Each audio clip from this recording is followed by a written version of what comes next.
Hey. Okay. Oh, sorry. Usually it takes longer to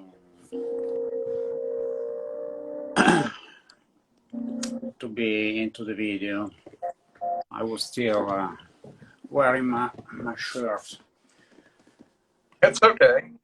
We had a little sneak peek of your physique. Oh, nothing to write home about. Oh, pish posh. So, thank you for inviting me to join you. I haven't done one of these in a while. A lot Yeah,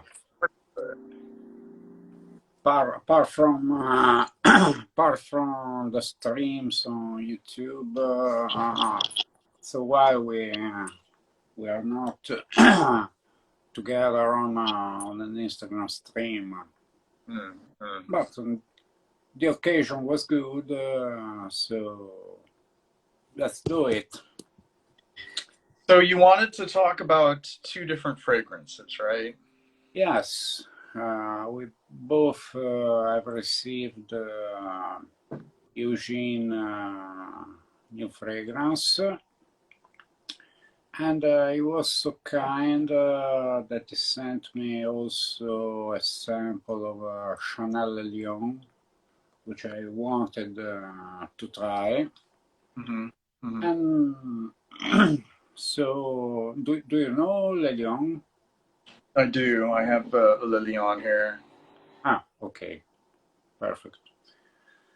So, what do you want to start with? Choices. I suppose what we could do is we could start with Le Lion, Yes, which fair. many have said really is it's very different from any of the others in Les Exclusifs in its bombast and tenacity. Um, Foremost, um, it dries down with an intensity that you don't really find with any of the others. Not to say that that is a you know something that one would quantify or fragrance, but what is the main thing that comes to mind to you when you smell Le Lion? Le Lion, it's tricky because it changes a lot on my skin. It starts with this classic ambery feel, slightly sweet, not that much. Think about a more masculine, complex version of Musc Ravageur or Ambre 114 by Histoire de Parfum.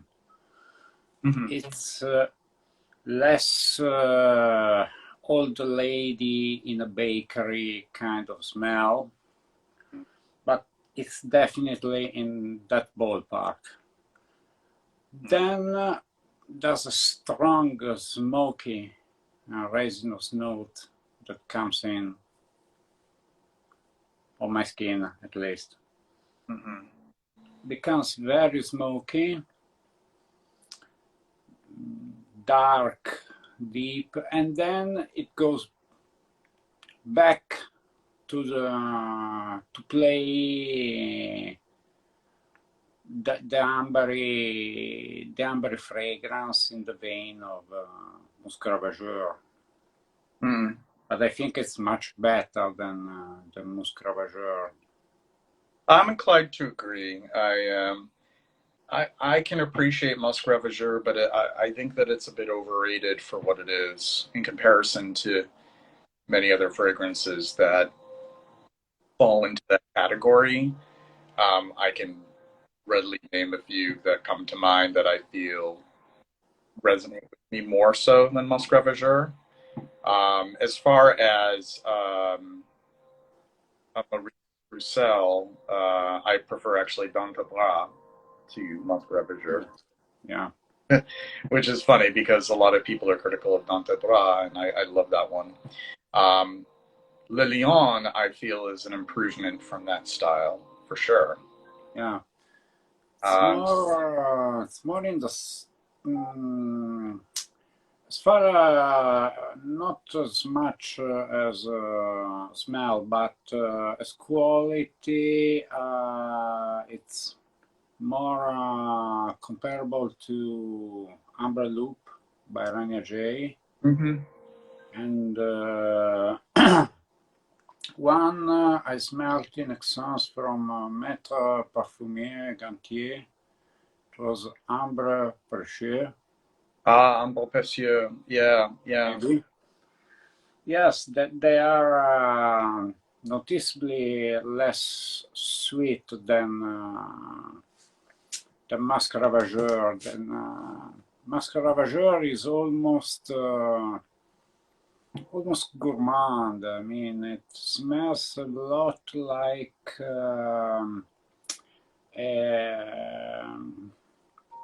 a cake we have in Italy for Easter. Hmm.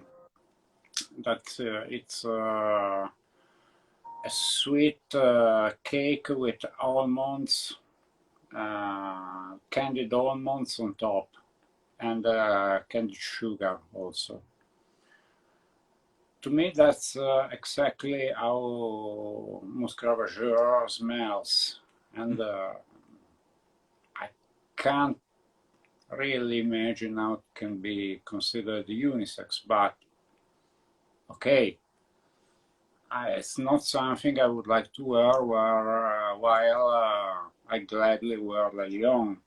Mm-hmm. I found it's bolder.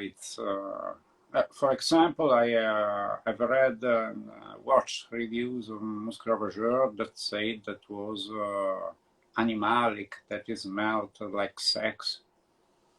To me, it smells like an old lady in a bakery. In the good sense of the thing. I mean, it's a pleasant smell. Mm-hmm. But there's this feeling of an old lady and that strong bakery smell, that Yeah. mix of pastry and freshly baked bread. I mean, the only animalic touch I can imagine is old lady in a bakery with a basset hound. That's the only animalic thing. And for when they say that it smells like sex, I think that image is the furthest thing from sex that I can probably imagine. Yeah, there are other fragrances to me that allude to Amorous Congress more so than Musk Rapture. It is. Villa Leon is much more animalic. Hmm? Not that it has an animalic note, but is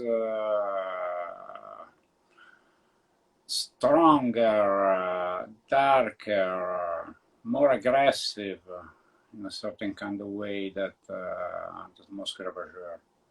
Hmm. I think That it's very good. I read a comment that came through just a little while ago. Armand underscore memory sent. Le Lion was quite pleasant and almost different in the opening. Smells nice, but I was rather disappointed by the, should I say, basicness of it. Turned out into something very much seen. So it sounds to me like he is familiar with other fragrances that already fit the bill, so to speak.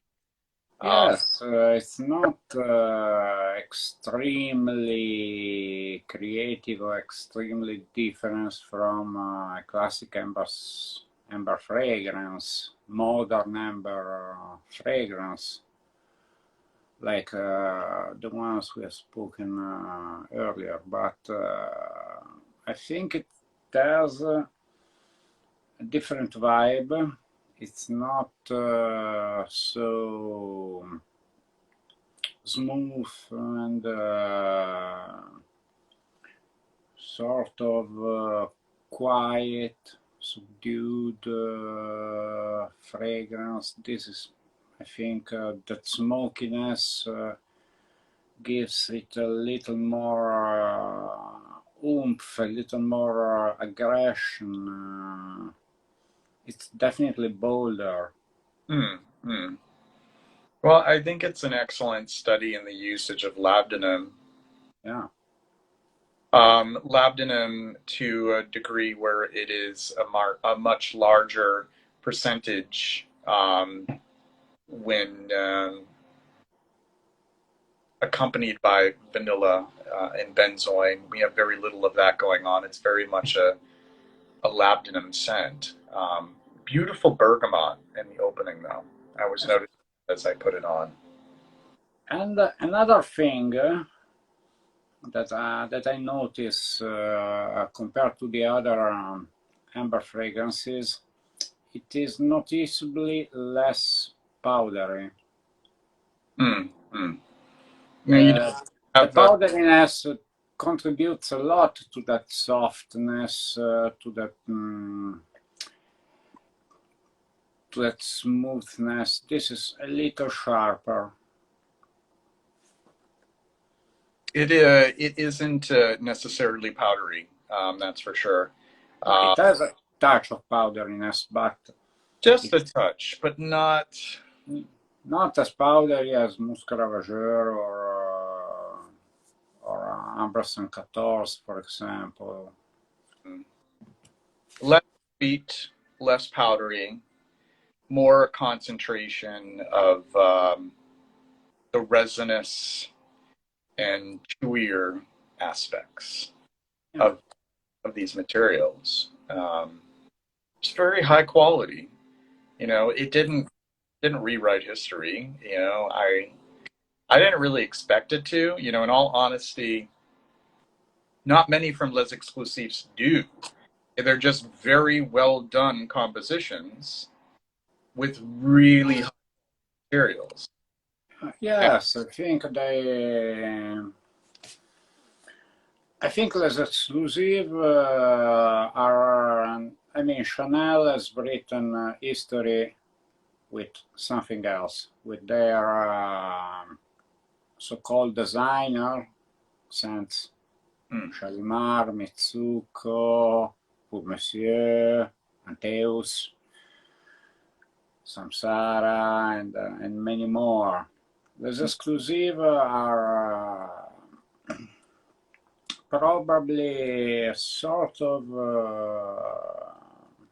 playground for the Polish family to explore some particular notes, to concentrate on not on the whole blend, but on the, yes, of course, on the whole blend, but especially on a note.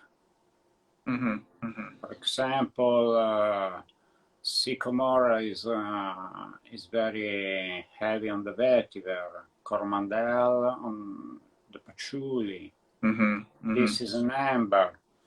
And of course, there are exclusives that are very, very old, like number 22, Bois des Îles. Absorbed as exclusives, number 22, just as Clé de Lucie and. Yes, Hello. I mean, number 22 or Bois des Îles, I don't think they have been created in the 20s to be less exclusive. They have been normal, and then they have been reissued in the less exclusive line. But I think that it's a different line with a different concept from the traditional Chanel line. And it's not meant to be creative or groundbreaking. It's meant to be high quality and concentrated on maybe less notes, but to portray a particular note each, with to enhance it, to make it shine into the blend. Mm-hmm. But for example, no, they're not into Les Exclusive. They have made the new line Les Eaux, Paris Deauville, Paris Biarritz. No, they're not Les Exclusive.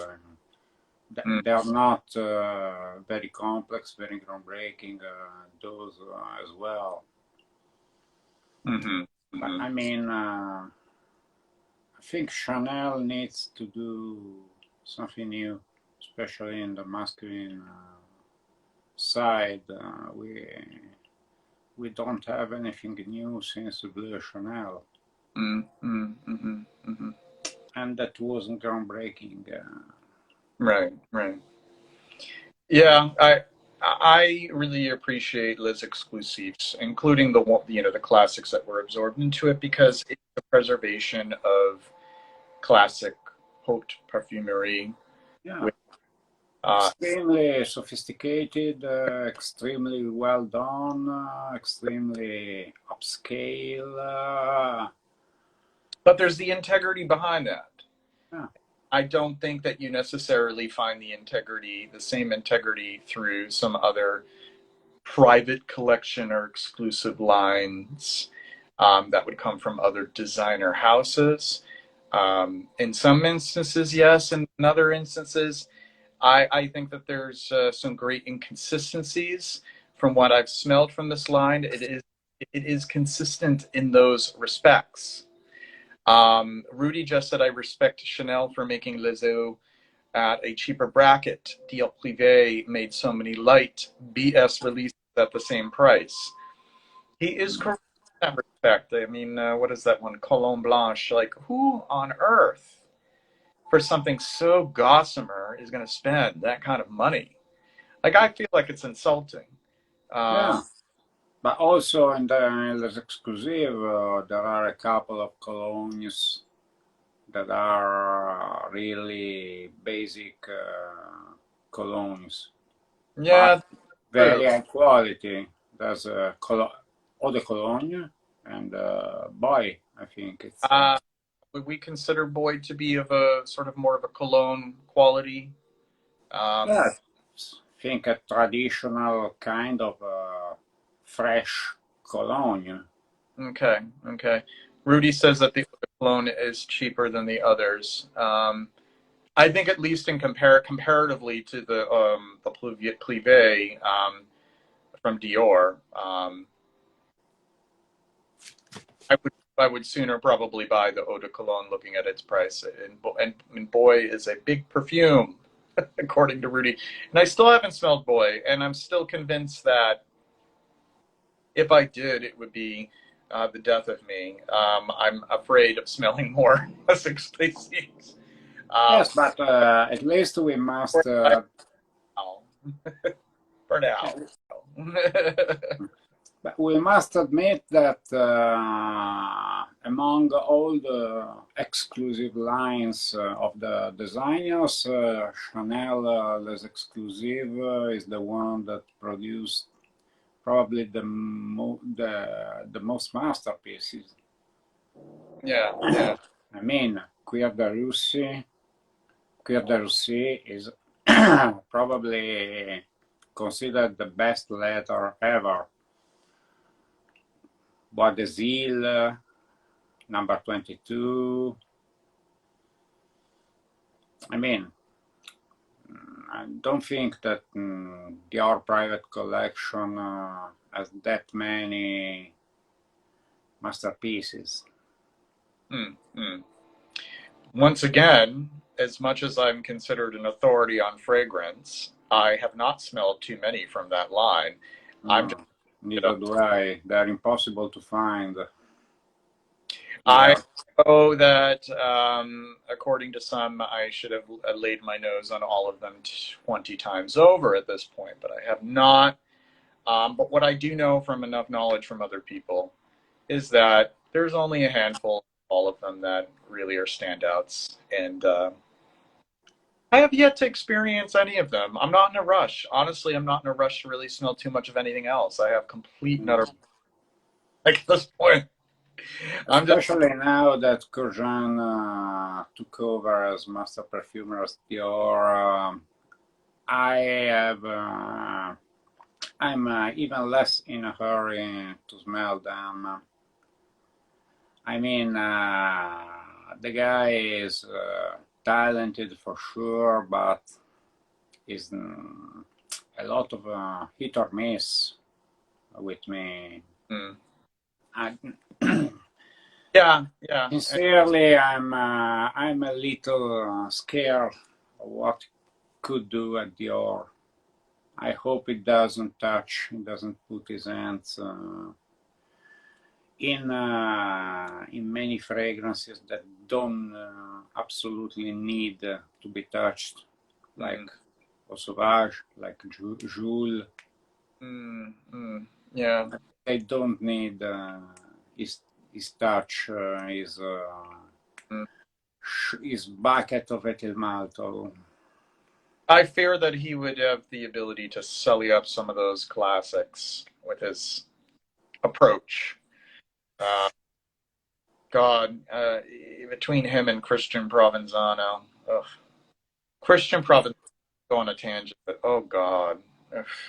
What am I? Provenzano, I have smelled. Yeah, Provenzano, I think, has been the perfumer for the latest body set, the Victorious, Yeah, after Stephens has gone. And I smelled some of them at Essence. They are actually quite good. yeah. Not Not very different from one another, but quite good. I don't know if they. I mean, for sure the quality of the ingredients is very high. I mean, I still have the paper strips on which I sprayed the body care in June. They don't smell anymore, but they're still sticky. yeah, yeah. Yeah. So probably the concentration of oils is very, very high. I think that's really, and also a good quality. You can smell that the good quality, but I don't know if I'm willing to spend $1,000 for a bottle. Absolutely not. No, I don't think. I'm I not. think my limit is about the Chanel Les Exclusive or Hermes Essence prices. Oh, That's well, that's another line, the Hermes exclusive line that I have to explore because I've seen the notes as we were talking about the licorice one. That's something that's really interesting. marvelous things about Violet Volinka. There is this gentleman who has uh, a YouTube channel, and I highly recommend his channel. I, in fact, want to give him a plug, if I may. And he did a review of Violet Volinka, and I have such a soft spot for Violet, and I would love to sample it. I don't think that I'll be running out and buying a 200 milliliter bottle of it, but I'd love to sample it. And let me get the name of his channel. fine, I'm gonna. This is overwhelming. You just got too many people with too many channels, and I want to just narrow down all this garbage that I've subscribed to, uh, and like find the ones that I like. You know what? The easier thing to do is just search Violet Volinka, and he'll come up. Uh, let's see. So this gentleman, he's based in Canada, Sebastian Furtado, and he has some great videos where he just shares his musings and just chats about fragrances that he discovers. I think he's great. I think folks should subscribe to him, Sebastian Furtado, Furtado. And he did a video, just posted it last night, first impressions of Violette Volinka from Hermes Hermesence's collection. And I decided to try that one. I do have, how many do I have at this point? I think I have 8 Hermescence. It's just not right. It's not right. I mean, they're all brilliant, but it's just, I'm insane. Like, why? Do I have full bottles? I have found a shop here in Italy that sells decants of some Reminiscence. Yeah. That licorice one, and I hope that the vetiver one that was made by Jean-Claude Elena. Vetiver, I don't remember the name. So, Vetiver Tonka. Vetiver Tonka, yeah. Nice, but here's a hot take. I'm good at giving the hot takes. I actually think that whole concept was improved, believe it or not, with Vetiver Insolent. Vetiver Insolent from Miller Harris. Improved on it. So I think it's nice, but that fills that need as if having a Tonka-based vetiver is a need. Vetiver Insolent by Miller Harris is superior, I think. This was one I had my eyes on for quite some time, at least 1 year, but I haven't decided to sample it, because here you can find Miller Harris. You have or to blind buy a full bottle or to search for decants, but I still haven't found any. But that was pretty interesting. I mean, vetiver and the concept of pairing matching vetiver with tonka was interesting. Especially if you have a real rooty, earthy vetiver with tonka that is slightly sweet but also smoky. I think it can be good, a good perfume. Yeah, yeah. But that would be my recommendation for anyone who wants to have a somewhat semi-gourmand vetiver with a smokiness and the tonka, to check out Vetiver Insolent by Miller Harris. I can grab a bottle. I think I have it. I'll be right back. I'll grab a bottle down here. Oh, yes. What's this? Insolent. Hi, Holly. And I trip over my chair. Nearly ran head first into my phone. This is it, Vetiver Insolent by Miller Harris. A later Miller Harris that's good. Who would have thunk it? Yeah. This fills my desire for smoky gourmand vetiver. And it's okay. Not too sweet, but just enough nutty sweetness. Yeah. But smoky. It's great. It's great. I think tonka bean is the only kind of sweetness I tolerate, and I like tonka. I mean, more than sweet. It's warm.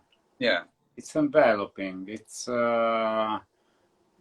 has the touch of smokiness, of earthiness that's nice, and that's not that sticky, sickly sweet ethyl maltol thing that it's so spread out today. Mm. Yeah. Yeah. I do appreciate a Tonka that hasn't been accosted with ethyl maltol, a ton of sweetie caramelic things to Um, use. that's obnoxious, I think, in fragrances. Tonka's supposed to have a little bit of like a an outdoorsy kind of hay smell, a tobacco-ish kind of smell. It's supposed to be little. It's sweet with an edge. You know, it's not full-fledged vanilla. I think people don't even know what they're looking for often when they're smelling something that's supposed to have tonka. You know, a very fake plasticky tonka is in a lot of fragrances, and if you smell like tonka being absolute, you haven't lived. And you smell it, and then once you know what tonka is supposed to smell like, then you're looking for good tonka fragrances and something that's supposed to have tonka in it. You know right away this is not the real deal. This is not what I would expect from a tonka note. So Yeah, then tonka or coumarin are traditional ingredients. They are mandatory ingredients in the fougère composition. They have to be into the blend to be considered a fougère. it's indispensable. A fougere comes into fruition with coumarin, which is the main component that's in tonka. Coumarin with oak moss, geranium, and some florals in the middle, and the lavender and the bergamot on the top. That's like kind of like the core. That's like the core of a fougere, and some things are built on top of it. Maybe one thing is removed. But it's indispensable. I mean, a fougere without tonka is, I don't know what that really is. It's not a fougère. It's not. It's not a fougère. Maybe an aromatic. You know, Yeah, citrus aromatic, like I mean, Eau Sauvage has all especially the extreme, has all the characteristics of a fougère, but not the tonka. Yeah. So it's not a fougère, it's woody aromatic. Yeah, yeah. Yeah, a lot of folks seem to overlook that whole stream of fragrances that are the aromatics, where they're not really pulled in necessarily like a chypre or a fougere direction or an amber / oriental. I know we're trying to phase that out, but the aromatic, it's just it showcases aromatic notes more than anything else, you know. Yeah. Citruses and usually woods or spices kind of Herbs, together. a lot of herbs, usually rosemary, lavender, thyme. I like thyme a lot in fragrances. Yeah, wonderful stuff. Thyme has a dense quality compared to other green herbs that I find really alluring. I love it. Thyme, rosemary, basil. Oh. Wonderful stuff. Why don't we move forward here? Well, before we do, I'm going to smell my hand again with the Le Lion. And I have to say, you know, I'm not disappointed that I have a full bottle of this. It was a little bit impulsive, but when is my purchasing not a little impulsive? I think this is full bottle worthy. I just appreciate it for it's just a beautiful fragrance. Yes. Now it has become a lot more incensey. Yeah, the incense qualities of the labdanum really come forward as it dries down. And this is what I like about it. I like that. I like that quality. It's what gives it the edge over other amber fragrances. Yeah, yeah, Yeah, it's beautiful, really beautiful. yeah. I I noticed that it does get kind of a bad rap. A lot of people think it's overrated. They're just like, yeah. But I don't think overrated. Hi, Alison. Thank you for by Ali. I don't think it's overrated or overpriced. For this quality, I'm willing to pay that price. Yeah, yeah. For this, you just smell it. It's in the smell. It just Exactly. it is an instance of you pay for a really a higher echelon, you know. Yeah. And it's not always the case. Like I've said it before, you know, sometimes I think things are just way too overpriced for what you give. I mean, that the brand that the one that Christian Provenzano, like I don't think I'd want to spend that kind of money on those fragrances. But I have less of an issue paying as much as I did for this bottle, you know, for something like this from Chanel. It's just Yeah. my I opinion. think when you pay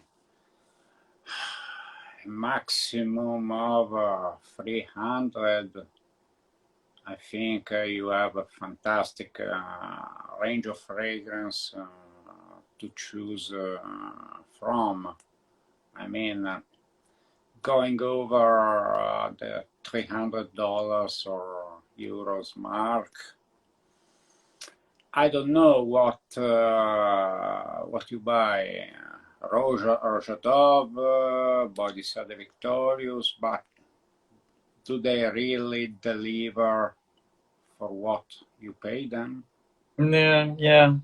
I've had many conversations like this, and I always think of if you had sort of a line graph, and here's, you know, your price, you know, the cheapest thing possible, you know, a $10 cheapie, Hmm. and you know, like sometimes you're surprised at how good it is because you Yes, but like even there it's one in probably 50 or 60 fragrances. I mean, to find a cheapie that's a real gem is not that easy. no, the lower the price, the harder it is. So you have the line graph 10, 20, 30, 40, 50, you go up to 100, 200, 300, and then it kind of plateaus. Yeah. With anything higher than that, you're not going to get much. It doesn't keep going. There's No, no, it doesn't keep going. no, So, because the materials, the ingredients are what they are. right. Yeah, you can't. What if you have the best ingredients and your fragrance costs $400? What can justify another brand to make a fragrance cost 1,000? God. Packaging. I'm not paying 600 for a nice bottle on the nice box. I don't care. I mean, look at this bottle. Does it need to be more complex than this? Really? No. It's a, you know, it's a magnetic cap. That's fancy enough. Yeah. Very sleek. Very, you know, I don't like things that are too adorned. You know, paid some No. Pritzia Porum, and that is getting a cheapie that is really great. Pritzia, Yeah. But if you stay in the 50, 60 bucks range, you mostly have all the Guerlain, the traditional line, Heritage, Habit Rouge, Vetiver. their quality is so superior to their price point that, I mean, Well, uh, that's an example of excellent price to quality ratio, which I think that Guerlain falls into that, Caron as well, oh, and they're not, that house is not glitzy, they're not showy, they're not trying to be posh. They're just presenting a quality product with heritage um, and artistry, yeah, exactly. or what they are basically. And goes for it, but then you smell the fragrance, and I smelled fragrances from Calon, that are better than fragrances that are sold for 10 times the amount. So Yeah, yeah.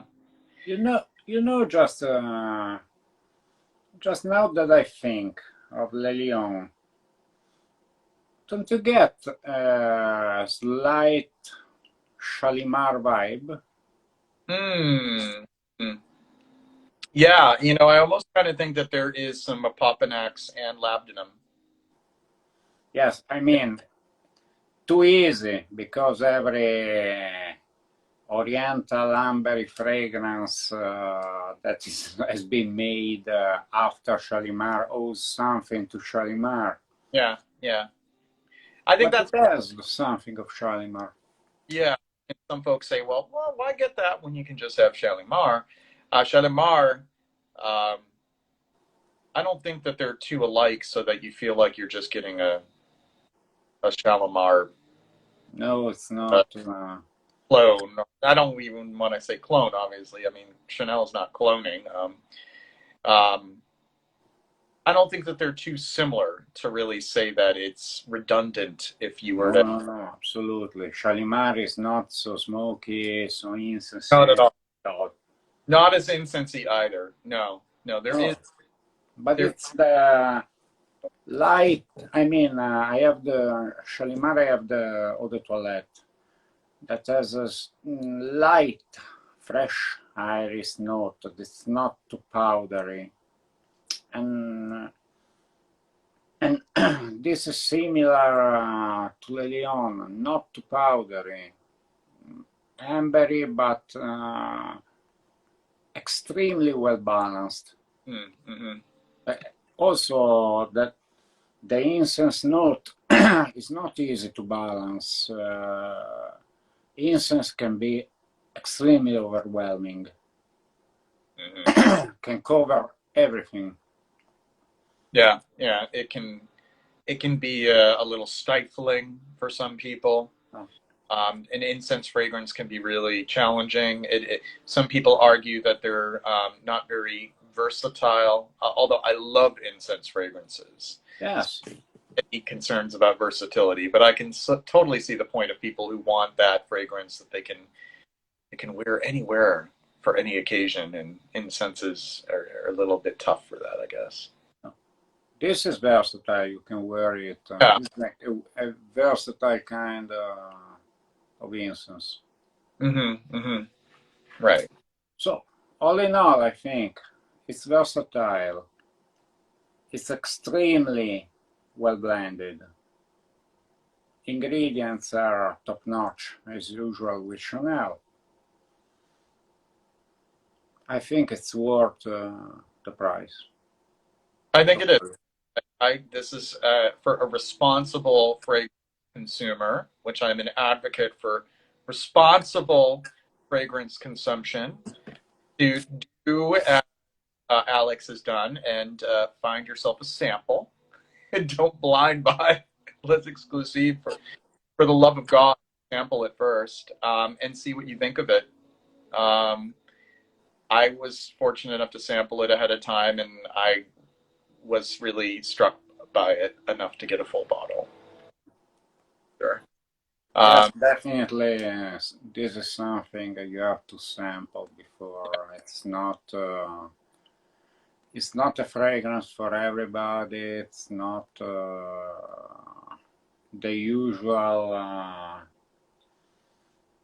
the usual fragrance, the usual modern fragrance. It has a touch of modernity, but it's also very traditional. I think it's a mature fragrance. It's not something a boy could fully enjoy. A boy and his yawn. How scandalous. Yeah, it's a very much a grown man's or grown lady's fragrance. If a lady would like to wear it, I think it's still unisex, but it is masculine. And masculine and something can be masculine and unisex, and feminine and sex. It's not like choosing one or the other makes it no longer unisex, or else I wouldn't believe that everything is unisex. Oh, yes. Or It's totally unisex. Yeah, yeah. But you have to be the right person. I mean, this is not something for the shy or introverted people. Right. I think if somebody is a shrinking violet, this will wear them. Yeah, Definitely. definitely. Want wear it, not having it wear you.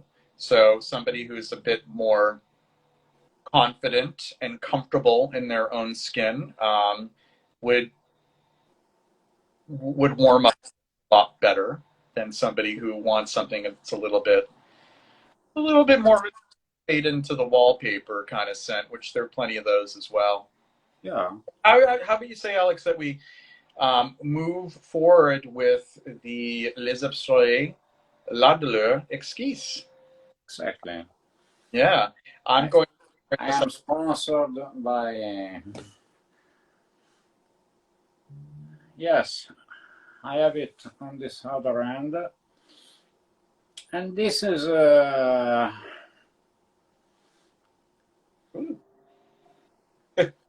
Ooh, I love that opening.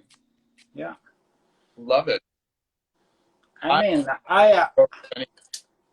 I usually struggle with the note of rose because on my skin, rose tends to prevail, to overwhelm over everything else. I mean, if I were on this wrist, if I were a bit rouge here and egoist on the other end, after 10 minutes, it's hard to tell which is which. Because backwards. Let me put it like because the rose note is my skin enhances it a lot, but this note of rose, this rose is something I can easily wear and that doesn't take the center stage in the fragrance and overwhelms and overshadows over all the other notes. Mm-hmm. I mean, it's a different kind of rose because the other two fragrances, it's like smelling, putting your nose into the flower and smelling the petals. This is more like staying at a little distance and getting the smell of the wood shrub. Mm-hmm. So you have the flowers, you have the greenness of the leaves, the stems, and the touch also of earthiness. Mm-hmm. Mm-hmm. To me, it is more of a burgundy rose. Now, there aren't too many actual dark red roses that have a scent, but when they do, they're very Damascone heavy. So with Damascones, those are the compounds that are wine-like, tobacco-like, They almost smell kind of tannic. Um, Sort of reminds me of. Sorry about that. That was just that just totally threw me off. I got to text people. Um, it reminds me almost sort of like stewed fruit, pruny, plummy kind of as well. It's just like a darker roast. Don't, Gotta turn off text when I do these. never mind. Ooh, yeah, and the opening is exquisite. Yeah. I did a first impression of this recently. Growl Growler. Mm. I'm going into growler mode these days, that's for sure. um, yeah, it's a great opening. It's really filmy and shadowy. Um, but this has a turn to it though. Yeah. It turns after that opening, that really quenching opening. Yeah, that rose that also has a greenness, It and gets more green. Like it goes from burgundy to kind of like it kind of crossfades like in a film. It kind of goes from like if you see like all these shades of red and it just sort of goes from that to kind of like a green with a little bit of the red. and then there's uh, there's a resin, something resinous. Mm. That's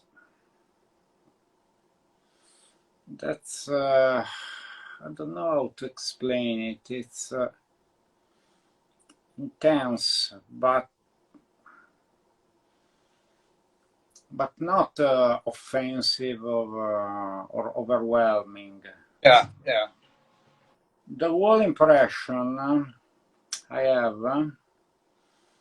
I mean, this, though it's so-called YouTuber fragrance, it's it's not, it's totally different from many others. This is not The Haroff we're talking about. This is like another no offense. no, God. it's not. Many YouTubers jumped on the bandwagon of making fragrances, taking advantage of the little fame they have, and many have made some mass appealing, fragrances to monetize on that. This is not that. No, This is nothing mass appealing. no, this was very this comes from a curatorial perspective. And I say that because the creative director, Eugene, You Smells Good, had a curatorial approach to this and a vision and wanted to have the right perfumer to execute that, to deliver that. Yeah. So it's very different from your usual YouTuber. You're also experiencing something from a perfumer who has some serious chops. Antoine Lee is really talented, and that Sensation magnifique. yes, he did. He the the shocking and even what would we say the blasphemous sécrétion magnifique. Well, it's may not be the greatest fragrance ever, but probably it's the most peculiar fragrance ever. One of the most creative things ever made. I love editorial type fragrances, even though I'm not necessarily going to spend my money on them. I was intrigued by it. I think that it was a great strategy on the part of the brand as well. But he also, Antoine Lee, did much of the work, or all of the fragrances, if I'm not mistaken, for Les Indémodables. Yes. All of those compositions, which there's been a lot of critical acclaim for Les Indémodables. I have Oriental Velour. I think it's been rebranded as Velour d'Orient to get away from the word Oriental. And I find that one to be excellent. I have in mind Mustasable and Sheep. No, wait, not the Sheep. Ambre Supreme. The Sheep is great too. It's very orange heavy. I really like his the way that he sculpts. It's like a sculpting of notes. Like there's a lot of like textures, a lot of like there's a lot of texture to his work. Sometimes there isn't a texture, and that's fine, and that can still be good. Some things can be very smooth, but there's texture to his work. Oh, this is So evolving. This is many facets in this fragrance. But the general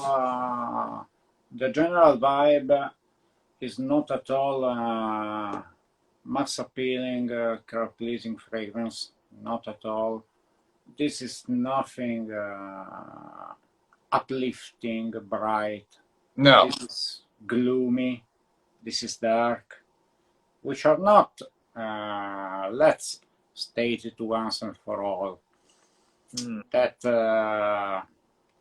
being uplifting, brightness are qualities. Gloominess, being dark and somber are qualities. It's not that these are positive and these are negatives. right. Are just characteristics of the fragrance. Of course, for example, nobody would ever say that Lanvin Arpège is bright and uplifting, but it's a great fragrance. It's a masterpiece and it's a classic. So, Brenda. Oh, hi Brenda. And it's like, it's like life. You have happiness, you have sadness, you are blue, you have boredom. You have to accept it. You can't be always happy, always uplifted. Boredom will strike you, sadness will strike you. You have to accept it, you have to interiorize it, you have to live it, and know they're temporary. Yeah. Otherwise, you're doomed to be struck by anxiety of saying, oh no, the world is telling me, the world is bombing me with this stimuli that I can't be bored, I can't be sad, there's something wrong with me, and that leads to depression. Mm-hmm. I've been there, and the only way is to interiorize, to acknowledge that these moods, these feelings are real, exist. Mm-hmm.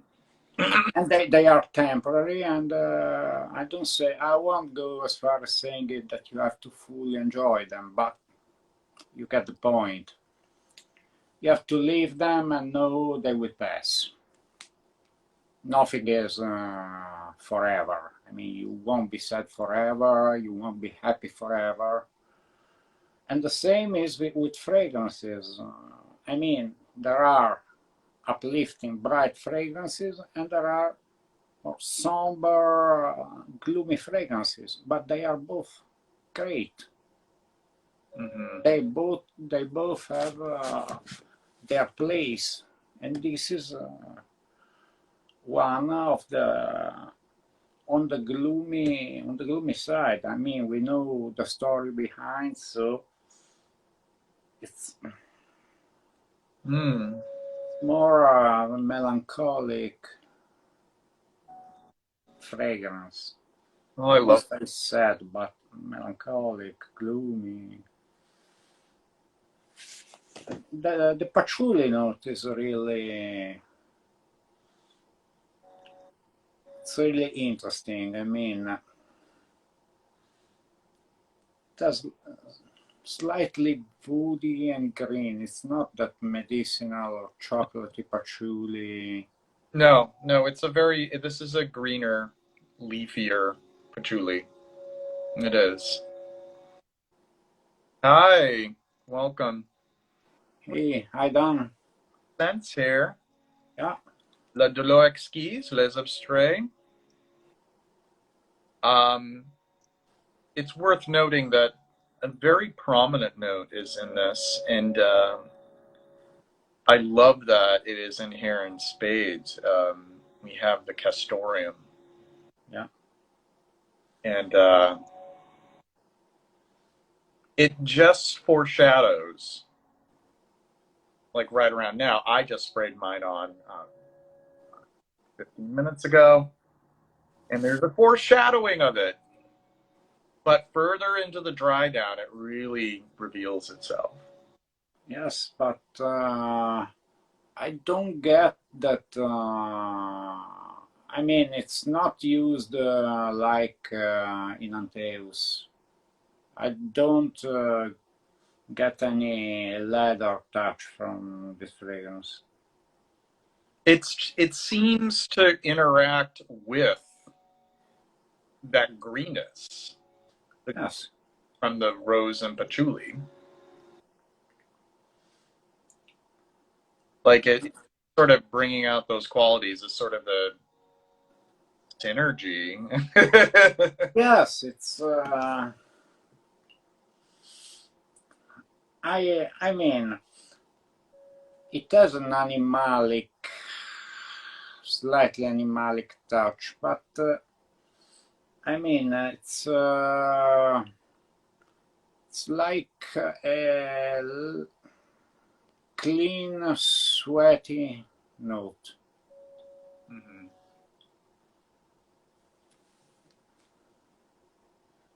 I Yeah. mean, it's not that that stinky sweat, but the Mhm. clean sweat.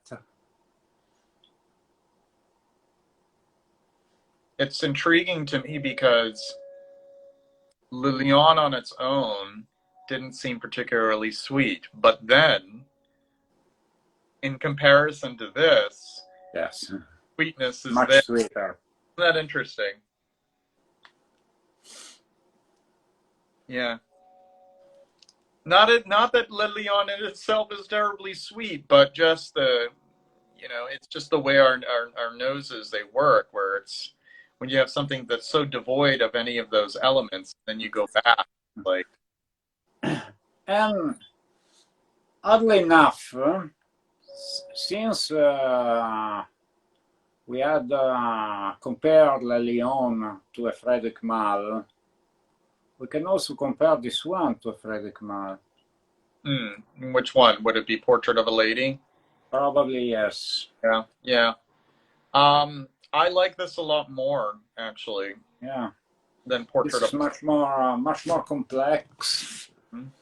and I mean, Portrait of a Lady, all in all, it's a great fragrance, but it's a rose patchouli combination. Yeah, That's it. right, right, and There it ends. to, This goes much. This goes much travels a much longer way. yeah. To me, the a rose patchouli combination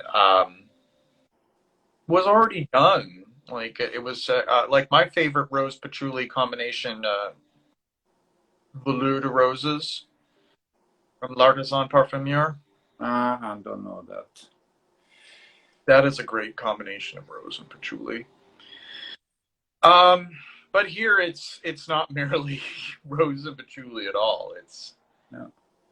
there's It has rose, it has patchouli, but it has a lot more. I Yeah. think that more than Portrait of a Lady, it reminds me of Van Cleef & Arpels Purum. Yeah. Mm-hmm. That rose note, that darkness, that air of gloominess is Yeah, for sure. the vibe. The vibe is there. That feel to it for sure. Also, a little bit of Czech and Speaks number 88. I don't know that, but I've ordered the decant. That and Betty Verbert. Mm. And also Cuba. Yes, yeah. Those,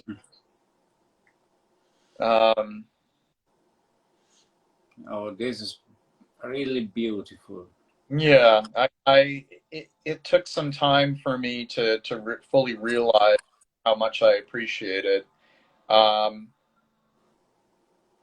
I'm not entirely surprised though, because most of what I've smelled, Juan Lee, particularly from Les Indemandables, I've really appreciated it, and this wouldn't have had a place in that line. So it is that kind of brilliance, I would say. I'm very impressed with it. Oh, Rudy, we're actually discussing it right now. We're discussing La Douleur Exquise. How did I just say that right there? La Douleur. La Douleur. La Douleur Exquise. La Douleur Exquise. I really am warming up to it. Not that I was cold to it. When I did my first impressions, I didn't put it in first place for the first impressions. But that was just first impressions, because if I were to do a follow-up on the video with the 4 fragrances I did, this would have edged up with the whole development. This would have ended up being the first one after I've experienced the whole development of it. And then it would have been Ego, and then Clandestine, and then the Chronotone. So there's an update. There's your update from the first impressions video that I did last week. It's spectacular. It's just totally my vibe. It is the dark, brooding, contemplative feel that I seem to gravitate towards quite often in fragrance. That's this resinous note. It's almost like burning, but not a fire, like a smoldering embers. Embers, yeah.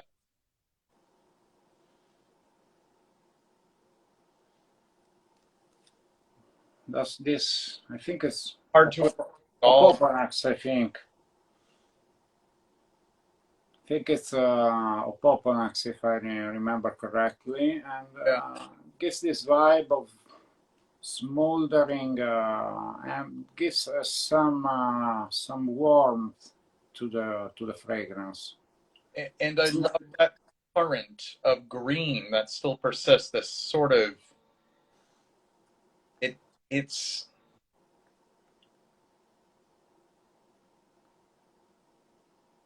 so cool. Lack of a better adjective. Yes, it's cool. It's a cool fragrance. yes, it's a mix of this warmth, this contrast from between the warmth of this of this resin and the coolness of the green notes. Yeah. And balancing these two things is not easy. Mm-hmm. I mean, something that's burning behind and a cold note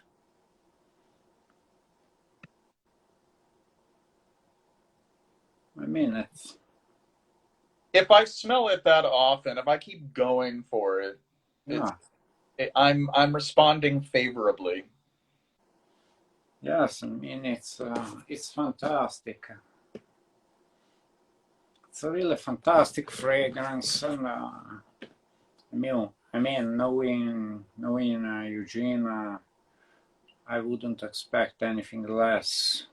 Yeah, like I said, he had a vision, and he's a curator, and he wanted to have the right wanted to have that right vision, that vision in the right hands, the right perfumer for it, and he chose the right perfumer for sure. Great job, great job. Mm-hmm. I mean, it's not. I don't think it's as versatile as Le Lion. No, No, this is more of an intimate fragrance, something you appreciate for the art of it, the artistic part of the story, like like the Shipper Mousse we were yeah, talking about some days ago. yes, That's perfumery as art. It's not for daily consumption. no, it's for an experience. It's it's to take you on a journey. Yeah, It's exactly. it's not a set it and forget it kind of fragrance. It's not a spray and go. It's not a dump, No, it's like whatever that is. it's like a painting. It portraits a particular situation, like in this case, or a particular scenario, like Shipper Mousse. I mean, I have smelled a lot of fragrances in my life, but nothing was so photorealistic like Shipper Mousse Chypre mousse is of a damp, dark wood. It's like a walk in the woods after a rain. You almost, I almost smelled mushrooms. mm-hmm. Mm. It's hearty, but that how it's called, petrichor, the Yeah. smell of the ground, the earth after the rain. Mm-hmm. Mm. That's it, completely nailed. A damp walk in the woods, and the moss is saturated, and smell of the earth, and all of all of the aromas of the earth. Not the stereotypically pretty smells either. I could go on and on about Chypre Mousse. It's one of my top 5 all-time favorite fragrances. Yes, That's it's a how much. great fragrance, but again, like this, it's not something for daily consumption. It's much more a contemplative kind of fragrance, something I would wear when I stay home and I want to be relaxed and just analyze the fragrance, smell it like watching a movie, like going to a museum to see a painting, like appreciating art, like listening to a great piece of music. See where I put it? I put it on. I put it on the top shelf. Top shelf. This is a top shelf fragrance. Why? No. Move it. Why on the top shelf? I don't see other mess on the top shelf. That's not good. You don't see the what? I don't see other mess on the top shelf. Oh, I was just joking. There's no real top shelf thing. It's just Ordomez would technically be top shelf for sure. No, I don't actually have it in order. I was just, but yeah, it belongs. This belongs up there, but a few others do belong up there. But yeah, sheeple moose. Mm. I take mine. Right. I really think you're right. That we're like would be the event for yourself, or maybe to share with that intimate someone. Le douleur exquise. And some people have asked some things. Whether it compares to Eau Capitale, it does not. Eau Capitale is a much brighter rose in comparison, rose and patchouli. And someone else just asked if did I just miss it? Yes, it was the lady that asked how does it compare to Frederick Malle in rose? Oh, Unola's. Unola's is much more like a rose soliflor, which is a great rose soliflor, but you can't really compare it because this is much more than just a rose scent. It definitely opens with that rose, and the rose persists throughout the heart. But I really don't. I mean, how is it characterized? How is it classified? I guess I've just looked at the page here. Cheaper, Because of the resins, I suppose, amber floral. Yeah. I detect the Apoponax that's going on here too, Alex. And Apoponax is one of my favorite resins. I love the smell. Actually have Apoponax incense with the resin, and yeah. Apoponax has this strange kind of like savory, but also toffee-like quality to it. It's adjacent to myrrh, but it isn't as bitter. But it also is sort of smoky, like you said. I love Apoponax. Yes, to me, blended like it was in this fragrance, it has almost a fiery quality. That warmth and that smokiness remind me of smoldering embers, as I told, but it's almost fiery. Oh, Pep just described in reference to Sheeplemousse, he always thinks of an abandoned Gothic church in the middle of a thick wood. Yeah, that's a great description for it, for sure. That's the thing with Oryza Elegant is they know how to capture,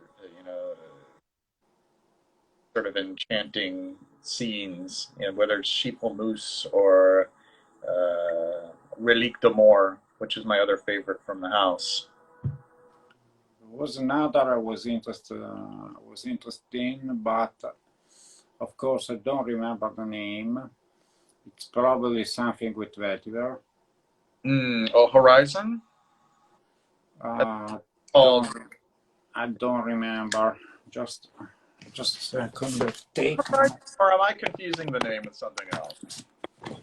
Take my phone. Yeah, Oryza Elegant Horizon. I think they do have another vetiver forward fragrance as well. Actually, no, that isn't a vetiver fragrance. That's more tobacco. Just a second. I'm opening Fragrantica. They have vetiver bourbon. Vetiver bourbon, maybe.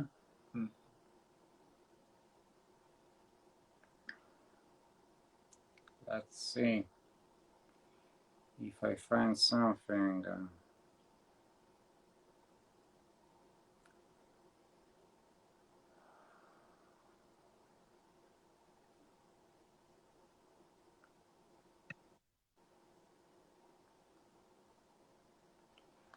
Yeah, I don't regret having Le Lion in my possession, especially as it continues to dry down. No, it was something completely different. It was Cuir de l'Aigle Russe.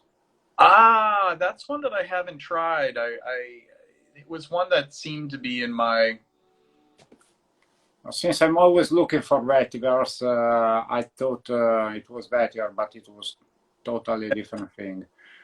That one has been compared to Hammam Bouquet from Penaligons. which is one of my favorite from Penhaligon's, and it's also the most reviled by most people, but I love it. No, it's not bad. I think But, they have made much worse.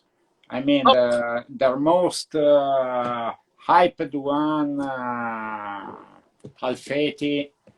Christian Provenzano, you can thank him.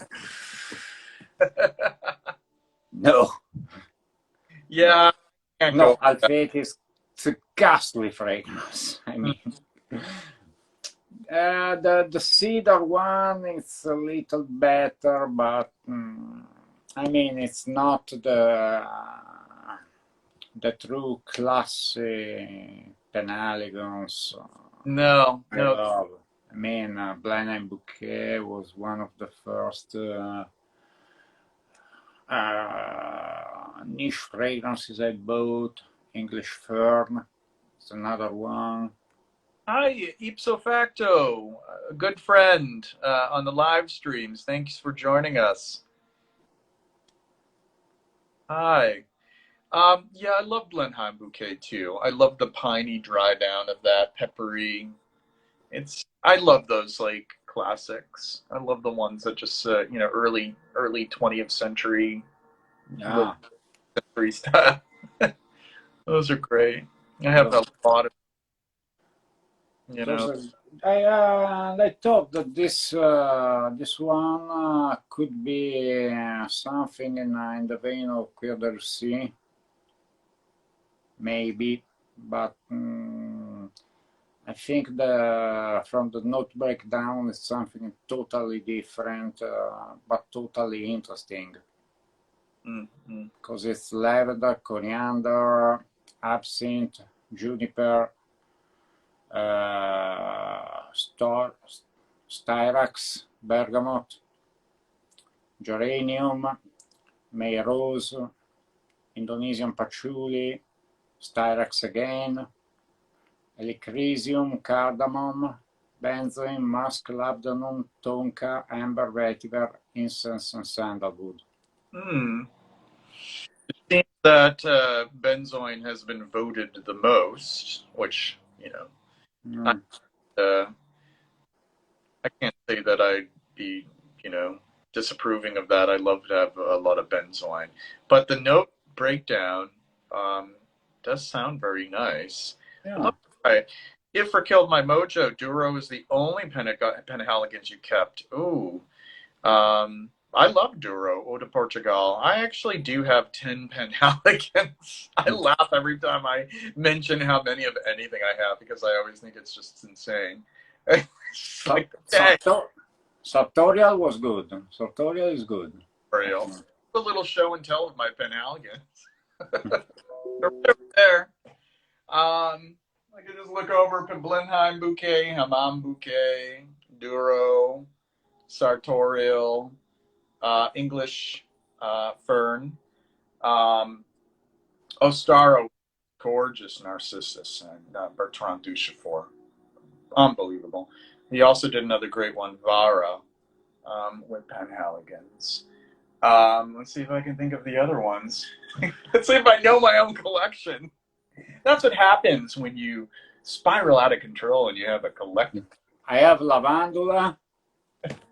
Cornubia. I have Cornubia. I think that one's gorgeous. That's like if you blended Le Bleu with and then also threw in Cacharel Lulu into a time machine back to that time period. It's really great. Cornubia. See, I told you I couldn't remember all of them. Bluebell, which is Bluebell is great. Yeah. Very simple, very straightforward, but great. Lavandula, which I think is a wonderful lavender scent, and I have one Christian Provenzano that I liked, where I felt like he actually spoke to me, and it's a Penhaligons called alizarin, and it is a floral oud, and it has narcissus in it, much like the Ostara, and some very interesting qualities to it, beeswax and stuff. It's just a really great one. So that's my Penhaligon's collection. Oh, no Halfeti. Ooh, no. What are some of the other hype machine ones that? The new ones with the fancy caps. Oh, those. Yeah, no, I didn't waste. Oh, Lavandula. I have Lavandula. Lavandula is great. Yeah, I love that it's like a very crystalline lavender. It's very translucent. It's not a dense. There's just something about it, almost metallic. I love it. Really pretty.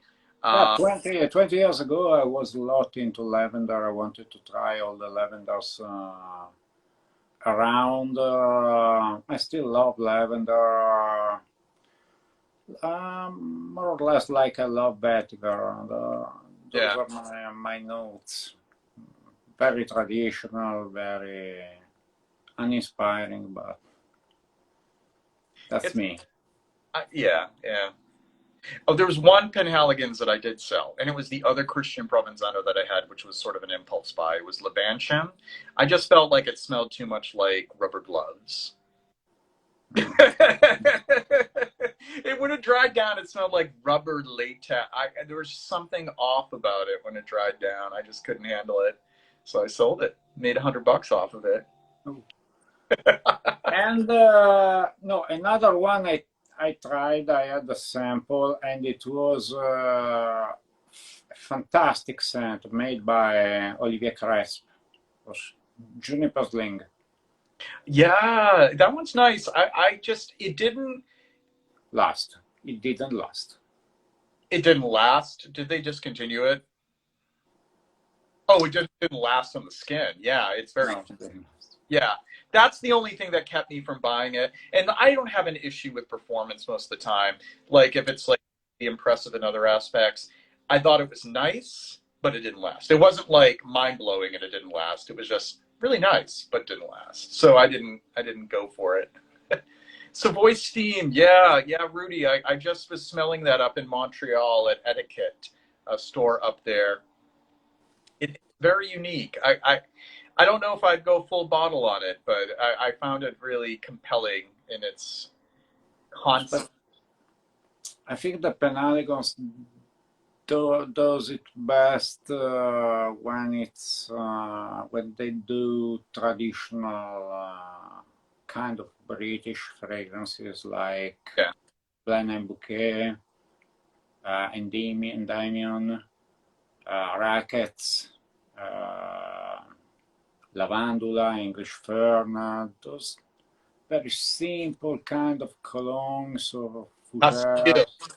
That's the other one, Castile. I like Castile, the orange blossom one, the orange one, and there was another. I don't remember, but those are the best Penhaligons. Yeah. That's what they do. They do good, just like Floris. They do this kind of traditional colognes, and they are fantastic at it. When they venture into different territory, it's not trade routes. Cairo, Constantinople, Cairo.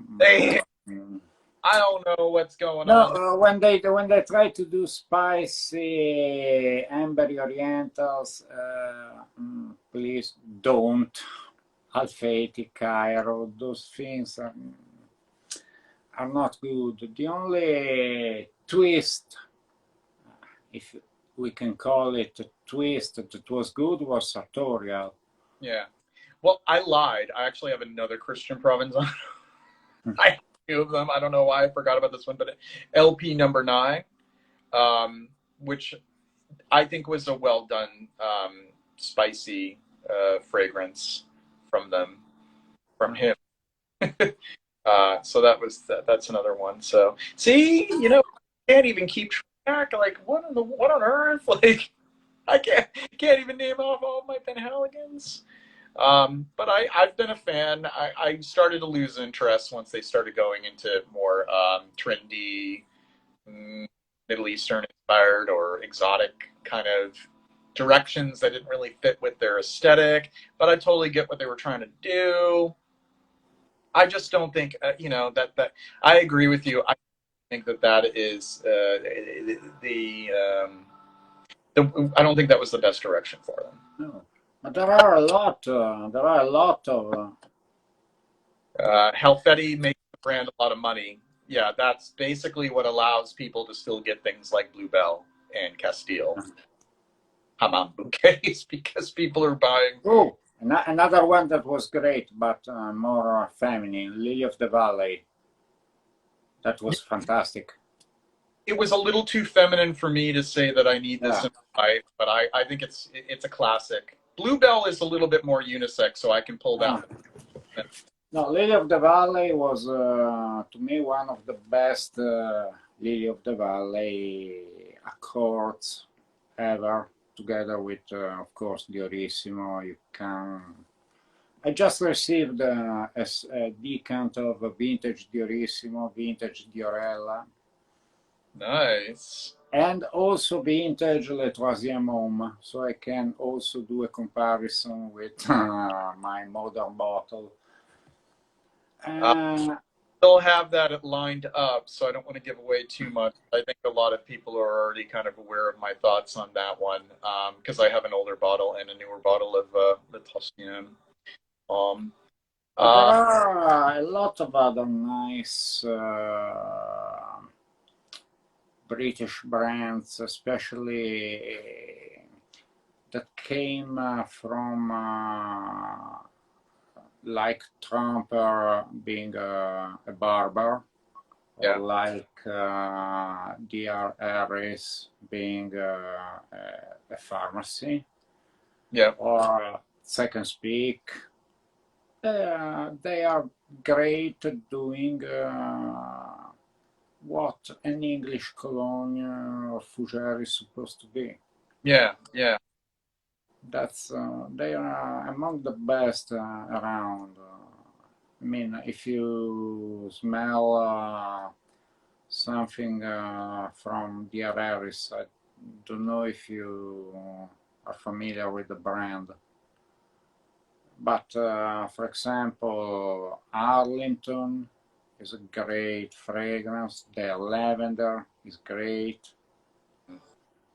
There are, and also they also do a lemon cologne, which is pretty good, and they're also fairly priced. I mean, they are more or less in the Trumper and Geo Trumper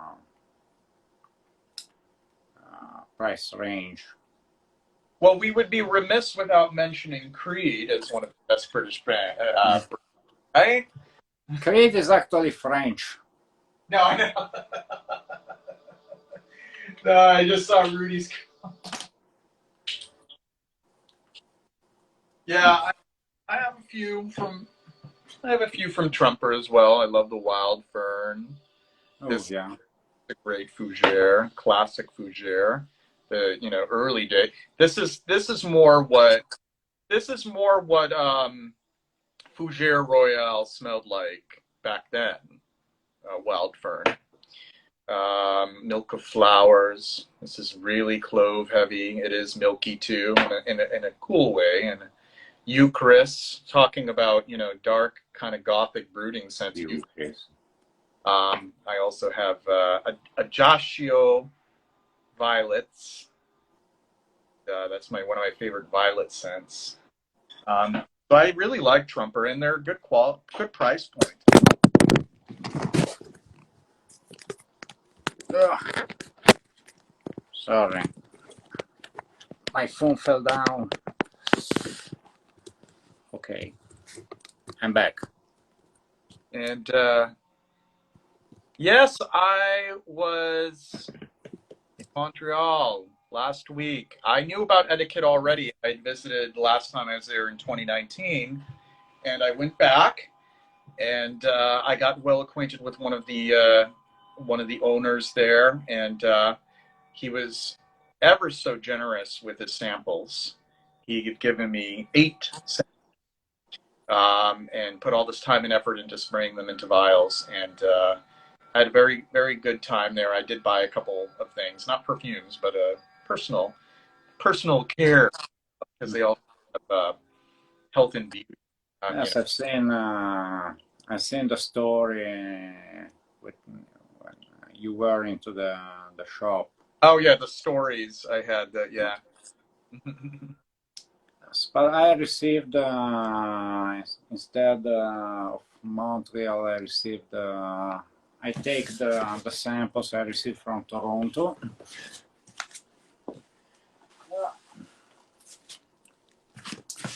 I received the package from Enchanté from Anuj. He gifted me some samples. Oh, is it? Oh, Monsieur and Gentleman. Yes, Ooh. both. This I wanted to smell for a long time. Which one? Both of them I wanted. I was looking forward to test them. I don't remember them from back in the day, and I don't have any bottle. Aren't the boxes really nifty too? I love the pack boxes. Just putting some things away here.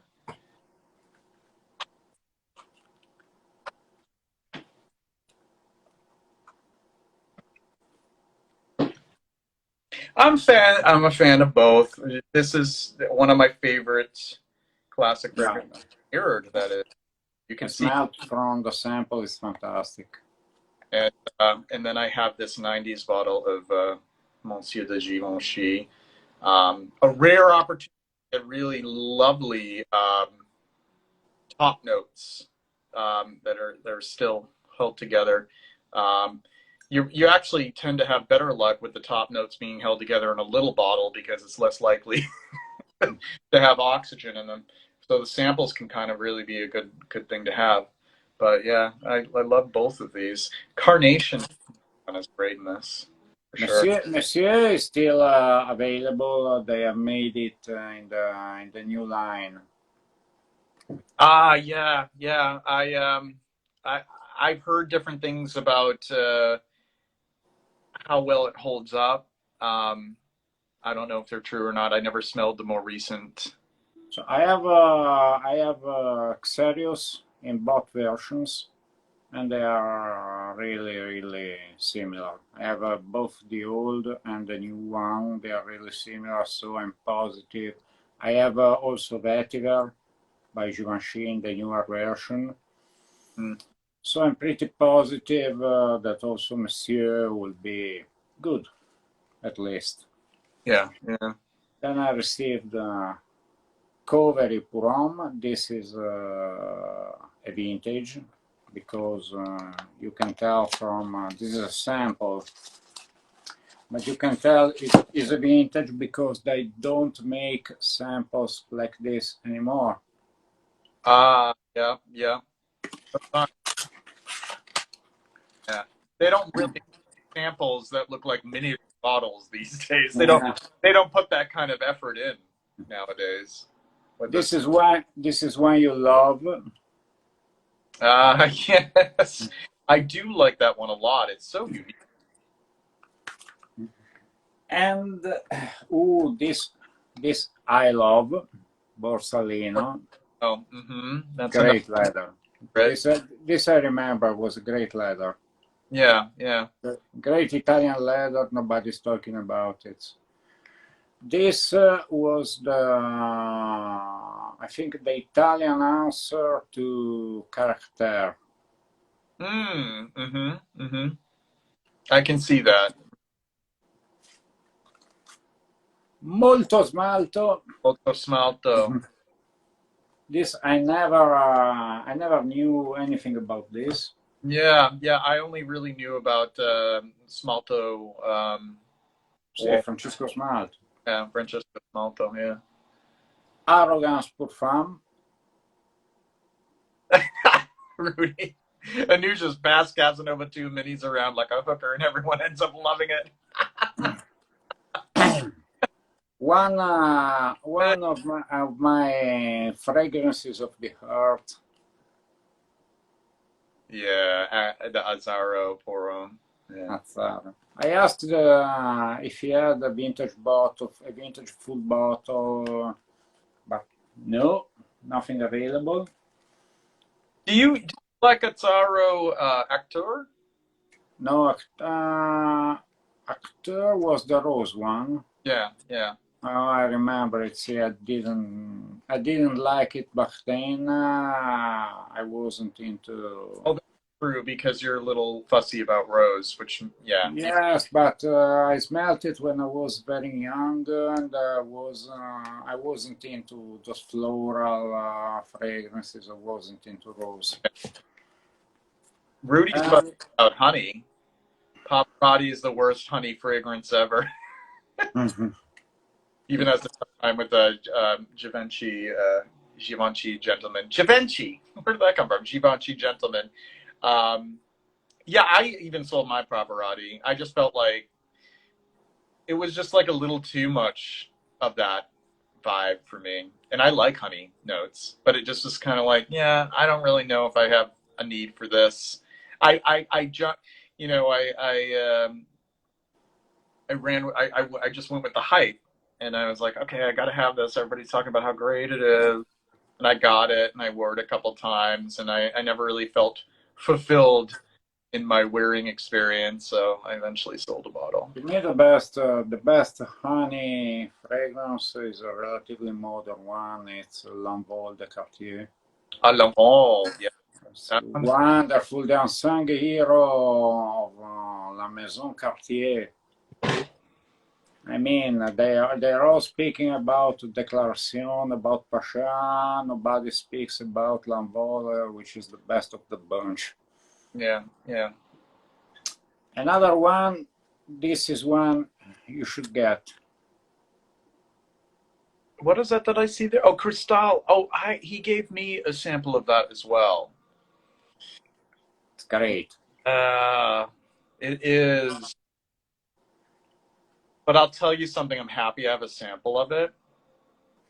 I don't think I'll go full bottle because I'm really trying to not go full bottle on anything at this point.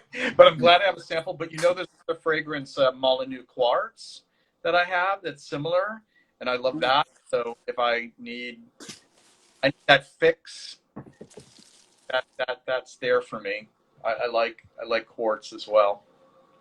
I think it has something in common with. I'm with Diarella. Yeah, it does. There's that melon. There is, yeah. The oak moss, the oak moss, the greenness. Diarella is more, is bolder. It's more, a little more animalic. Yeah. But then I have Diorissimo Vintage. How is that? Great. Fantastic. Santos Vintage. Ma che cazzo? Is it? Yes, it's the clamp of the tripod that's gone. No. I should change the tripod. Just 1 second.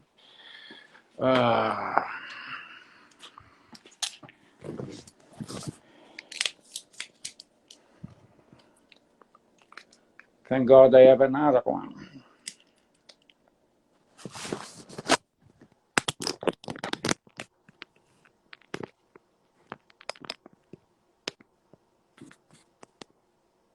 Okay, we're good.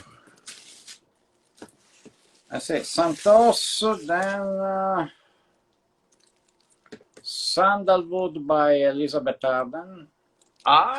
Arden Sandalwood.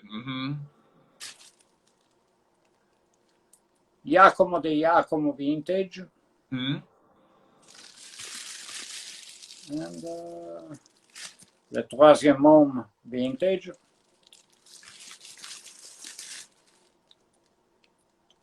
And Samsara, vintage. Ah, yeah, he gave me some of that as well. Generous, kind soul he is. These samples. And I have received in my last order. I have ordered out of your advice because I didn't remember how it smelled, but I just said let's buy it. Aromatic elixirs.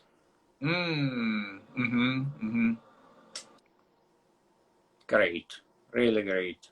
Oh, I know, and I don't know how well it's held up very recently, but even the bottles that I got maybe 5 or 6 years ago, so good. And it's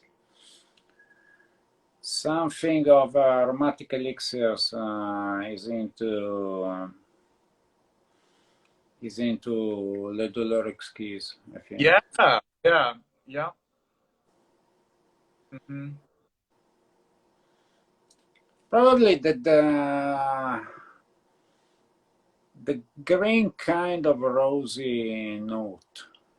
Probably something that's that I think is similar.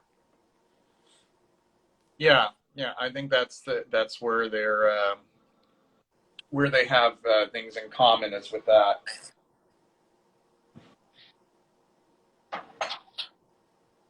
My acquisition after much hemming and hawing, I I finally found this for a relatively good price. Essence. The essence was, I don't remember if it was one of my mom's Dior's. She had Diorissimo, Diorella, Dior Dior. I don't remember if Miss Dior or Diores. Dior Essence is the animalic one. Mm-hmm. No, so probably it was the other one, Miss Dior. And yeah, this is definitely like a green animalic, mossy, patchouli. It's great. so probably one of those fragrances we often thought that were targeted to women, but now are perfectly unisex. Oh yeah, yeah, without a doubt, it is definitely a unisex scent in this day. Um, Let's see if this one has become unisex. Arrogance. is that Arrogance from? Yes. Yeah, yeah. No, it has not become unisex. Oh, it doesn't. It is. No, not at all. This is still extremely feminine. Okay, I kind of wondered about that. I got a well, and it's nice to have a sample of it for reference because I was curious about it. No, it's nice, but it's something that might be expected because also the masculine version was a patchouli heavy fragrance, but a very piercing, very deep floral heart, which was not extremely masculine. Consider that it was the 80s. That was something borderline. Yeah. So the feminine version is extremely feminine. Yeah, yeah. It's like Lulu. It's something that will never become unisex. Yeah. Lulu is a woman and will always be a woman. Like yeah. Chanel number 5. I mean, it's a beautiful fragrance, but it's so ingrained in our culture, in our memory, that it's a woman. that it's very difficult to pull it off as a unisex fragrance. For me, it's very difficult to wear Chanel number 5. Mm-hmm. I Yeah. mean, I can wear it like I have Lulu around the home when I'm home and smell it for the pleasure of smelling it, but I don't think I will wear it outside. Yeah. No, that's understandable. Interesting enough, I have a Nace Cacharel. I don't know if I would out, but I love wearing them. Like I like it's Anais was very floral also. very very voluptuous, very lily scent. Yeah. But I like having it. And when with those scents, I just wear it on my hand and I just relax and it's not worn out. It's just Yes, it's one like for example the new Issey Miyake Adopt Say. It has a fantastic lilac note. I love it to wear it around the house. I mean, it's not the most natural smelling lilac. I mean, it's not en passant, it's not Champs-Élysées. But I think it's very, very nice, and it's one of those fragrances I like to wear when I'm at home. It's beautiful. Also, the original Chloe from the 80s was another good one. That one spread, I don't know, many flankers. But there were also from a couple of fragrances, feminine fragrances from Guy Laroche in the 80s that were very nice. Fiji was one, Fiji, and Clandestine, the other. Oh yeah, I remember Clandestine. I hadn't smelled it in ages, but one of my aunts wore Clandestine. Her two big scents were Clandestine and Poison. So I have it, and when you have, like, I remember Poison though, like so hard to get out of my head. Like it was just, that's just the. Pardon me. Poison was one of the strongest tuberoses I can remember. Yeah, that stuff fumes. But I remember she also wore Clandestine, but I don't remember the way it smells. It's kind of weird, but I remember she wore it because I remember the bottle. Oh, Clandestine was, if I remember well, one of those kind of feminine version of an 80s powerhouse. Yeah, yeah. With everything but the kitchen sink and the notes breakdown. Do you remember Giorgio Beverly Hills Parfum? Oh yeah, yeah. My mom had. Kind of that, but toned down. Yeah. I mean, Giorgio Parfum here was banned from some restaurants because people complained it was too strong. Yeah, yeah. George Goodwin. Gorgeous scent, but you have to be careful with the sprays. Yeah, yeah, yeah. There were people who over back then, just like there are people today. They would completely full body and their clothes and everything spray all over themselves. Yes, I also abused of Rockford when I was 16 or 17. I literally showered in What was it that you used? Rockford, Atkinson's Rockford. Oh, Atkinson's Rockford. Yeah, Yeah. I used to shower in it because it was a splash and it was easy. Get down, and I abused it. It was pretty strong back then.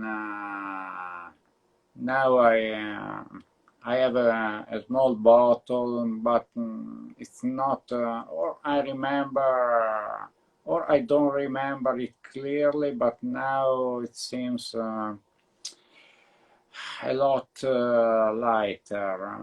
Maybe just fainted a little with time, of course. But That the can happen. smell is still there, but it's not as strong as I remember it. Mm, mm. I do have About with like a red cap that kind of fits onto the bottle and kind of yes, yes. yeah. Just a second, I will go and take it.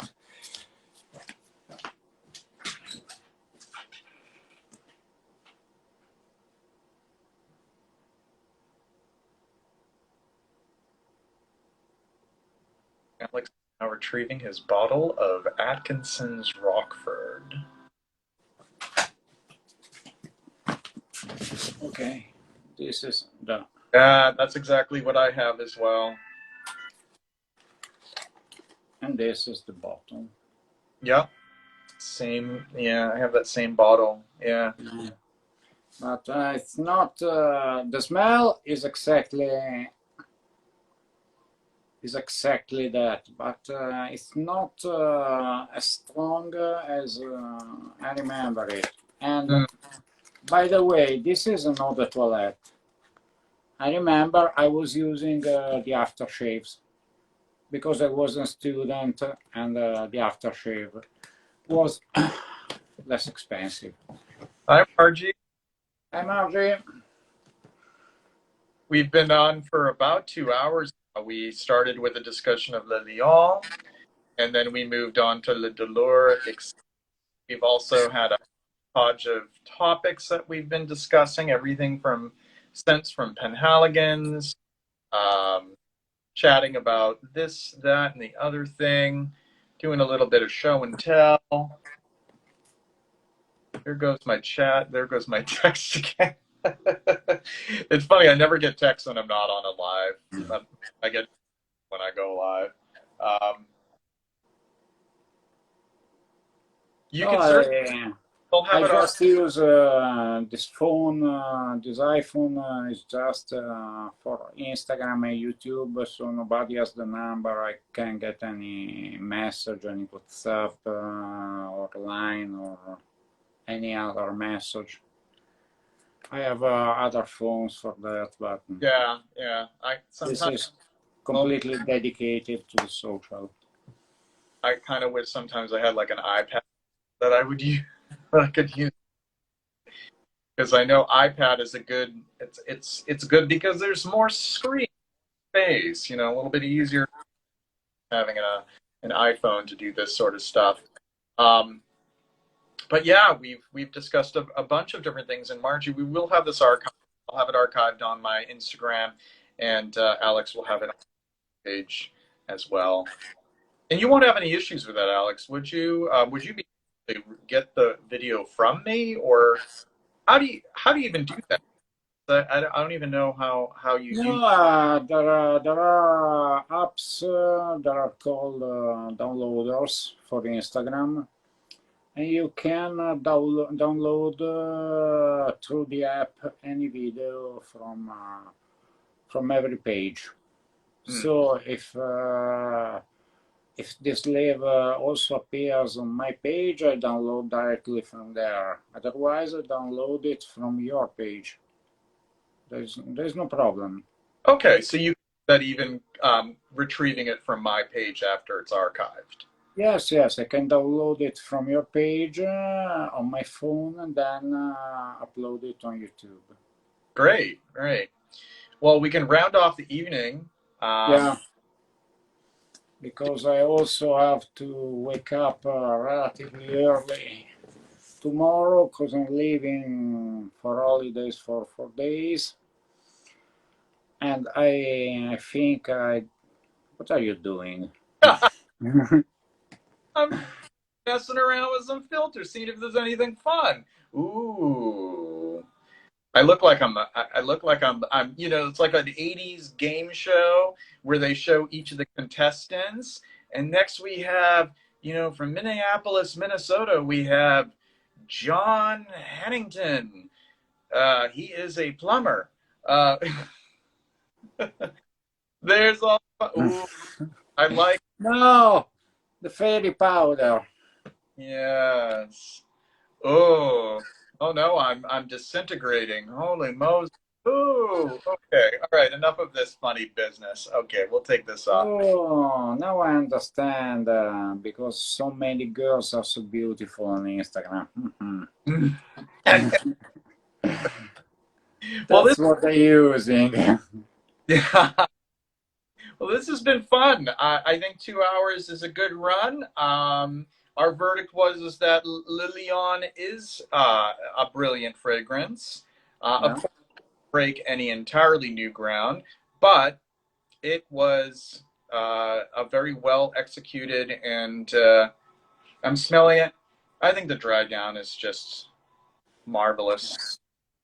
Yes, Mar the dry down is even more noticeable. The incense, the smoky touches over the sweetness of the amber. yeah, yeah, and it isn't necessarily too sweet. Uh, it is much more labdanum than it is anything else in an amber. You don't I really. think it's the most masculine amber I smelled in years. I don't disagree. I think yeah, yeah. The only other one I can think of would be maybe Ambre Fetiche from Annick Coutal. And then, of course, the ranting and raving of La Douleur Exquise. Following my first impressions, I have learned that this is quite a wonderful scent, and I'd be happy to have more of this in my possession in the future. This is still evolving. Yeah, it's still evolving. Evolving. Yeah, and it's so I love it, love it. So yeah, I think, apart from how good it smells, it's full bottle worthy because since it's a new fragrance, hmm, I want to discover how the maceration in the bottle will change it, how it will evolve in the bottle. interesting to consider. Have a little bit of extra air in that bottle, like a little teeny bit. See what? Yes, maybe something will change because when the fragrance is completely new, Mm, mm, it does not have shelf time. Does not have time on the shelves in perfumeries or in warehouses. It's completely new, just put into the bottle, and it evolves with time, with how much air is in the bottle, and also the ingredients have more time to blend and maybe in a different way. yeah, yeah. Especially when we're dealing with a lot of heavier resins. You know, you can't go wrong with having patchouli and labdanum in heavy quantities because those only get more complex as they mature. So it'd be interesting to see what happens during that maturation.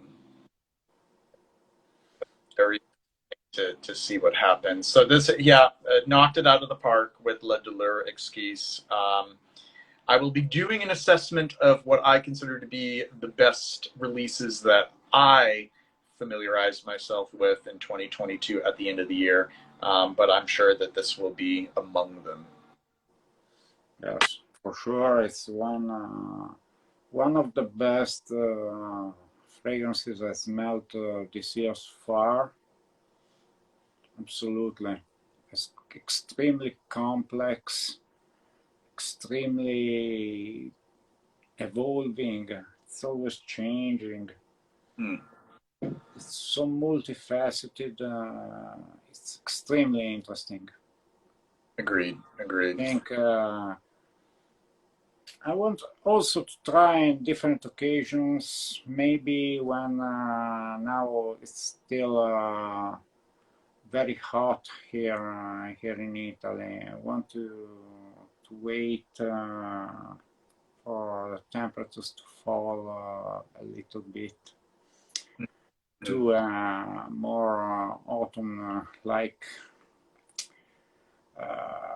kind of weather, because I think it will be even better. Yes. Yeah. Oh, yeah. Yeah. With the cooler, we actually had temps. It was about 28 degrees Celsius for a high here today, about 74 degrees Fahrenheit, cool breezes. It was just perfect. I feel autumn is around the corner. I'm looking forward to wearing those scents that really bloom well in the cooler weather. Margie says, LDE, Le Douleur Exquise has a rose that plays peekaboo with me. That's all. Then it's all resonant and gorgeous. Yeah, there is sort of a game of peekaboo with a burgundy rose, as I call it. Well, I think I need to get a little bit of supper. It's a little late for me here. It's 9:41 p.m. I'll get a little sleep because though I don't have a long trip, and I'm not even driving tomorrow, but I have to wake up. And I will have to pack my bags tomorrow morning. So Well, see you next week, because I'm not bringing mobiles or my laptop. I want to be disconnected from the whole world for 4 days. smart idea. Yeah, I need just to pull the plug and relax. I think that is an excellent idea. I think that need to once in a while. Well, let's do this again soon. We'll have another. We can choose, do the similar format. We can choose 2 different fragrances to profile, and then have discussion as well. I think that would be great. Okay. Yes. We may talk about the Caron Le Troisième Homme, since we both have both the vintage and the modern formulation. Or we can do something else. That might be a good idea. And then you can show me how to upload, and I can upload it onto my YouTube for the next video. Yeah. Okay. All right. Well, until Perfect. enjoy your week and enjoy being unplugged from the electric realm. And you take care. And everybody, thanks for joining us here. We'll be back again soon. Yeah. Thank you very much for having me on your channel, and see you next week. All right. Take care now. Bye, everybody. Bye-bye. Bye.